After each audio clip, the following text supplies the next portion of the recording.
Good evening, constant reader. I'm Bradford. And I'm Bradford. And this is Spooky Time with Bradford and Bradford. We're going to be watching every spooky movie in the Stephen King universe and review from the point of view of Gen Z and Gen X. Why? To find the spookiest, creepiest, scariest Stephen King movie of all time. Tonight's film is the 1984 motion picture adaptation of Firestarter, directed by Mark L. Lester, previously known... Is that the guy who did Roller Boogie? It is the guy who did Roller Boogie. And it stars a 9-year-old Drew Barrymore as Charlie McGee, a little girl who can light very big fires. And she is chased by government operatives who want to control her powers at any cost. So get ready to watch this video. Sit down, grab a little snack.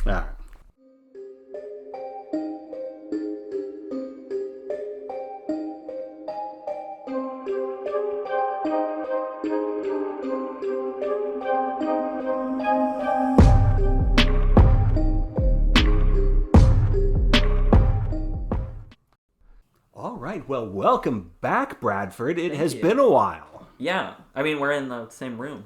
Yes, our sewer with our little rotten TV set. And we recently watched Firestarter. So, as we do with all of the Stephen King movies we review, we are looking for the scariest concepts, the scariest sounds, like sound effects and music, and the scariest, coolest, creepiest visual effects. So let's start with concept. Bradford, tell us about the concept and the plot of Firestarter, and more importantly, what you thought was scary and what was not scary. I mean, it's weird that they didn't come forward with a lawsuit from Stranger Things. So you think that that Stranger Things is kind of a knockoff of Firestarter? Firestarter is a young girl who has powers and has a father figure with whom she runs from this evil government agency who would like to use her powers as a weapon. And there's nosebleeds in Stranger Things, and David Keith, the dad character, he gets nosebleeds every time he uses his powers. Yes. The main difference is that she was born with her powers because of her dad and her mom. The dad and mom character are broke college kids, so they inject drugs for money. Sure, that's what you did back in the 80s. Yeah, and then they're like, "Wow, we're in love," and then they have a kid. Do these two, do they fall in love because it's sort of love at first sight, or is this an attraction that is fueled by Lot 6, the experimental drug of the shop? Like the drug made them fall in love. I'm wondering if the drug made them fall in love.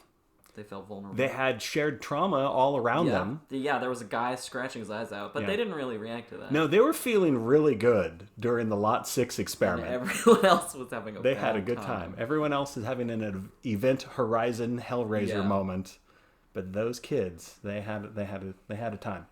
Stranger Things seems to have the font of Stephen King books. Yes, this font, ITC Benguet, is one of them. How did you remember that? I think I looked it up at some point. So, I guess the main concept in terms of the conflict of this movie is that we get a lot of government bad guys. Yes, the shop. The shop. Now, when we were watching this, and I said, "Oh, that's the shop. Those guys work for the shop." You thought the shop was a pretty bad name. What did you think of the shop? I thought the shop was a bad name until I heard the other name for the shop, which is the Department of Scientific Instruments. The Department of Scientific Intelligence. Oh. It's not as scary. What I like about the shop is that they are not terribly organized. Yeah, it's just like, I think 30 guys in suits who drive around. They drive around. Pretty standard cars. There's no glamour. There's no James Bond They don't glamour. have, like, trackers on anybody's car. They just kind of rely on word of mouth to figure out where they are. So there's science guys, there's evil government guys that are kind of incompetent, and then there's Rainbird, kind of the He's basically the badass antagonist. What did you think of Rainbird? I think he is like a very like hateable villain. My dream in life is to watch a child die before my eyes so I can see the betrayal and the power in this little girl. And I love her. I'm George C. Scott, and I'm gonna watch a child die. I'm your friend, John. And this isn't really part of the plot of the performances, but to, really get intrigued by a movie, I need to have good acting performances. And I'm going to say it, I am convinced by Drew Barrymore's performance. Yeah, I'm convinced that she's sad. She's sad throughout most of this movie. I can't leave you. Which makes me sad, and when she's crying for the people that she loves, I feel like the director probably did something to make her actually cry. In a similar vein, the Andy McGee character, his actor did a great job when he found the dead mom, Charlie's mom. Yeah. That was kind of horrific to me. Oh no! Yeah, David Keith does, I think, a great job in that scene, and also the subsequent scene where he is really angry at the... You're blind! Yeah, when he makes the agents blind. You're blind. And since we were talking about performances, what did you think of George C. Scott? What do you think?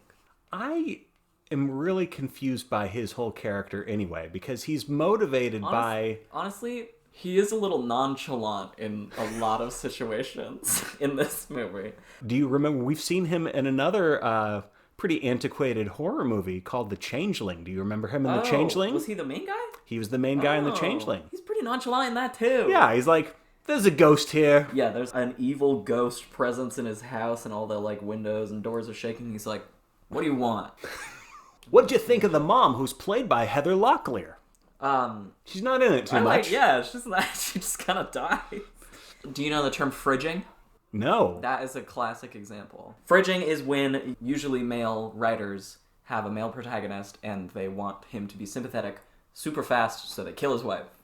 So there is a female character who just exists to make this guy tragic. Is it called fridging because the wife is found in a fridge? Yeah, I think so. I actually don't know. At its heart, Firestarter is much more of a thriller than it is a horror movie. And any of the scary parts, I think, for me, come from my concern for these characters, which is why I think the acting is so important in this kind of film.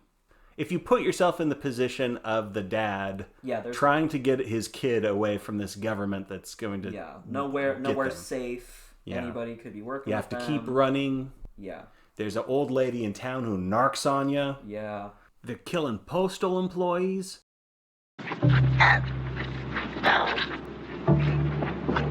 feel like there was another way they could have taken the letter out of the post box. Would you want to work for the shop? No. What? They have bicycles. Oh, you're talking about the facility that's a walkable community? Yeah. It Maybe seems like it's pretty okay. Sustainable. In some ways, the movie is like two movies. They are on the run. Yes. For about half of the movie. Then they get captured, and then the rest of the movie is about how they are going to escape. Yes, and reunite. That's right. Is there, of the two halves, is there one that you think is more thrilling than another? I do like being at the facilities. You kind of learn a little bit more about like what they're gonna do, if they can control her powers, and I like the sort of frustrating concept of like they're both here but they don't know it. And I did really like how the dad sort of slowly gets his powers back. There's a shift in power when he basically mind swipes Martin Sheen. Yes, that's very satisfying. The dad uses mind powers to make Rainbird jump, and everything goes to hell from there. Which maybe is effective in the book, but in the movie, he's like 5 feet up. It doesn't do that much. Jump onto this soft dirt. Now, what would you have done if you got one chance? Kill yourself. Kill yourself. Yeah, that's not a bad move, I mean, maybe. You're the classic, you're blind. You're blind. Because when he said that to those two guys when they were blind, they fell on the floor and started crawling around. Yeah, it seemed like the blindness was painful like to them. more than blindness. Yeah. I don't know how to walk, I'm blind. I would have said, be a nice person. That's what I would have done. Would that just last forever? Yep. Now, is the push different from the shine? I think so, because I think it's chemically induced. Okay, but is it related at all? Maybe. Who would win? Danny Torrance or Andy McGee? I think Andy would win because I don't think Danny ever like sort of weaponized No, his. he just talks. But in the book The Shining, when he calls out to him as loud as he can That's right. across the country, it's like ear splitting. That's right. So if he did that in somebody's brain when they're right next to him. That's a good point.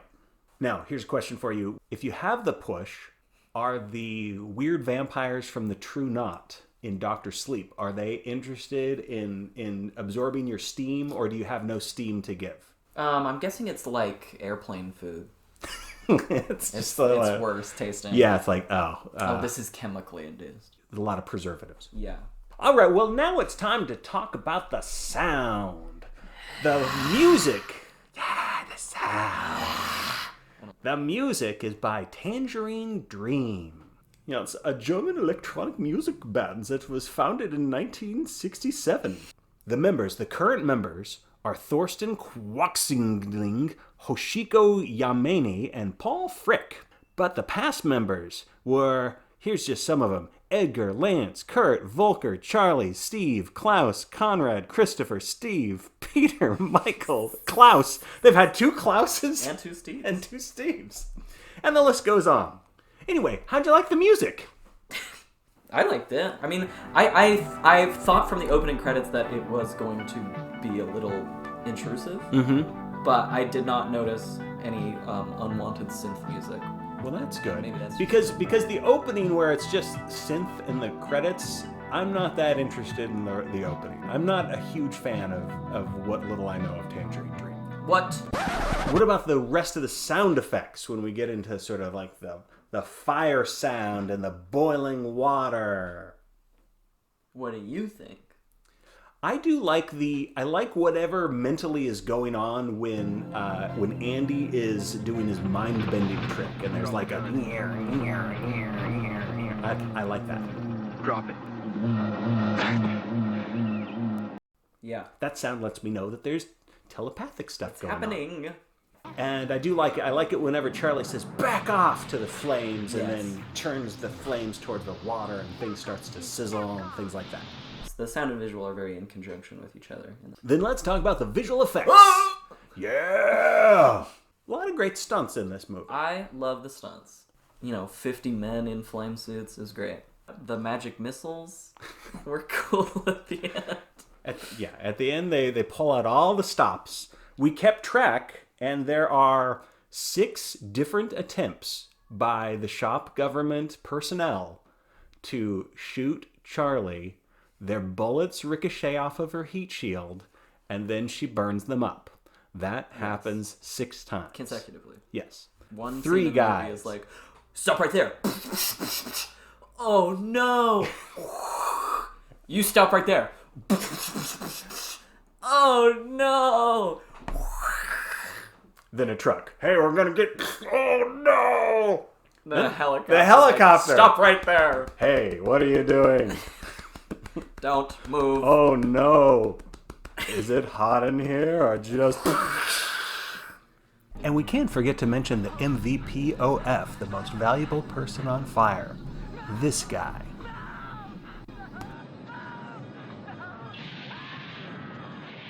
What a way to go. Yeah, so a lot of explosions, a lot of fire stuff. Obviously, since it's Firestarter, they do a nice job of saving all the horses, so that's nice. I was glad that happened. I think when the guys in the middle of the movie, when the guys show up at the farmhouse of Art Carney and Louise Fletcher, some of that firework is really good because it's like the middle of the day, and the guy that he goes from his sleeve to his whole body, and then he's a skeleton. I like that. Yeah. I liked Rainbird's comeuppance. Yeah. The bullet. Oh, what'd you think of the visuals of the bullet? The bullet slows and then explodes. The bullet stops in the air and it explodes. That's kind of like a Matrix move long before the Matrix. What do you think happens to Charlie after this movie? Dies. Oh. No. Do you get the impression, because it ends with her going into the New York Times, Yes, and she is probably going to, become a vigilante of some sort, Okay. I feel, to avenge her father. I would have liked to see a team up with her and Carrie. Yeah, and 11. Well, now it's time to talk about where Firestarter ranks among the films that we've seen. Alright, so we've watched 3 movies. Creepshow, Carrie, Salem's Lot, that is my list. Bradford's list is Carrie, Creepshow, Salem's Lot. But now we've got a 4th movie. So, where does Firestarter fit on the list for you, Bradford? I think my list is Carrie, Creepshow, Salem's Lot, Firestarter. So Firestarter's number 4. This movie to me is very action-oriented. That is what makes it less scary to me. There's no feeling of being trapped. Even though, there's nowhere to run, but they keep taking action. Sure. Which makes it a little... You also have a character that turns out to be very powerful. In some ways, it's more of a rivalry kind of film between the bad government and these characters that are on the run. And I, like you, am setting Firestarter at number 4. Wah, wah. Sorry, Firestarter. But it is a fun movie, but it's just more of Yes. thrills and action and visual effects and fire. They start a lot of fire. So if you want to see people running around in flames, It a is- lot, yeah, a that- lot of that great was awesome. stunt work, then watch Firestarter. Did you know that they remade Firestarter? I did. I have not seen it. Well, we gotta watch it We're next. eventually going to watch it. The next one that we are going to watch is Stanley Kubrick's The Shining. Oh. So we're going to go from hot to cold and watch The Shining. So I hope you guys will stay tuned because I'm Bradford. And I'm Bradford. And this is Spooky Time with Bradford and Bradford. Whoa, ha, ha, ha.